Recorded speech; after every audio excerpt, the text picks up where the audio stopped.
നമസ്കാരം, നിഖിലാണ്.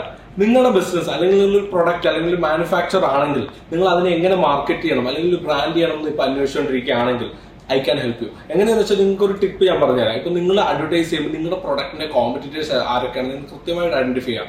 ഇപ്പൊ നിങ്ങൾ വളരെ സ്മോൾ സ്കെയിൽ ചെയ്യുവാണെങ്കിലും ആ ഇൻഡസ്ട്രിയിൽ നിങ്ങളുടെ പ്രൊഡക്റ്റിന്റെ കോമ്പറ്റീറ്റർ ആയിട്ടുള്ള ജയന്റ് അയാളെ ഫോളോ ചെയ്യാം. ജയന്റ് എന്തൊക്കെ ചെയ്യുന്നു അതിനെല്ലാം നമ്മളുടെ ബഡ്ജറ്റിൽ അല്ലെങ്കിൽ നമ്മുടെ ലിമിറ്റേഷൻസിൽ നിന്നുകൊണ്ട് നമ്മൾ എക്സിക്യൂട്ട് ചെയ്യാം. മാക്സിമം ഡിസ്ട്രിബ്യൂട്ടർ ചാനൽ ക്രിയേഷൻ മാത്രം ഫോളോ അപ്പ് ചെയ്യാം.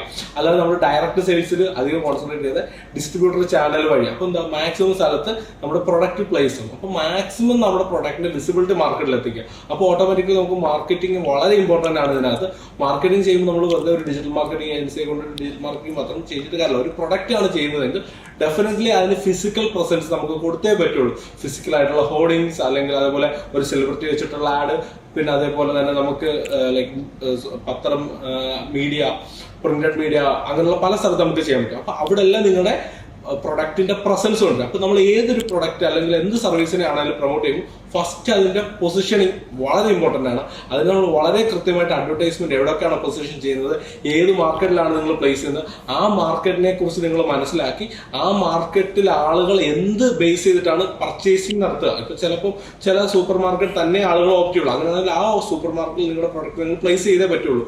സോ അല്ലെങ്കിൽ ഇപ്പം നമ്മളിപ്പോൾ ലുലു പോലുള്ള ഒരു പ്ലേസിലാണെങ്കിൽ നിങ്ങൾക്ക് അവിടെ പ്രത്യേകിച്ച് അവിടെ ബ്രാൻഡിങ് ക്രിയേറ്റ് ചെയ്ത് ആ ലുലുവിലേക്ക് വരുന്ന മെട്രോ പില്ലേഴ്സിൽ നിങ്ങൾക്ക് അഡ്വർടൈസിങ് ചെയ്യാം. അങ്ങനെയുള്ള സ്ഥലത്തെല്ലാം നിങ്ങൾ അഡ്വർടൈസിങ് എത്തിച്ചുകൊണ്ട് മാത്രം നിങ്ങളുടെ പ്രൊഡക്റ്റിനെ മാർക്കറ്റ് ചെയ്യാൻ ശ്രമിക്കുക. റോങ് ആയിട്ട് നമ്മൾ ഡിജിറ്റൽ മാർക്കറ്റിംഗ് ഓവറായിട്ട് സ്പെൻഡ് ചെയ്തിട്ട് കാര്യമൊന്നുമില്ല. ഡിജിറ്റൽ മാർക്കറ്റിംഗിൽ സർവീസ് ഓറിയന്റഡും പ്രൊഡക്റ്റ് ഓറിയന്റഡും ഒരു ഡിജിറ്റൽ മാർക്കറ്റിംഗ് ഒരു ആക്സിലേറ്റഡ് മോഡലാണ്. സോ ഡിജിറ്റൽ മാർക്കറ്റിംഗ് മാത്രം ഡിപ്പെൻഡ് ചെയ്തു മാർക്കറ്റിംഗിന്റെ എല്ലാ മെത്തേഡും ഫിസിക്കൽ ഹോർഡിങ്സ് എല്ലാ മെത്തേഡും നിങ്ങൾ വർക്ക്ഔട്ട് ചെയ്താൽ മാത്രമേ നിങ്ങളുടെ ബിസിനസ് നെക്സ്റ്റ് ലെവൽ എത്തുകയുള്ളൂ. സോ നിങ്ങളുടെ ബിസിനസിന് വേണ്ടിയിട്ടുള്ള ഇതുപോലെ ടിപ്സ് കാര്യങ്ങൾ കൂടുതൽ അറിയാൻ വേണ്ടി എന്റെ അക്കൗണ്ട് ഫോളോ ചെയ്യുക. Thank you.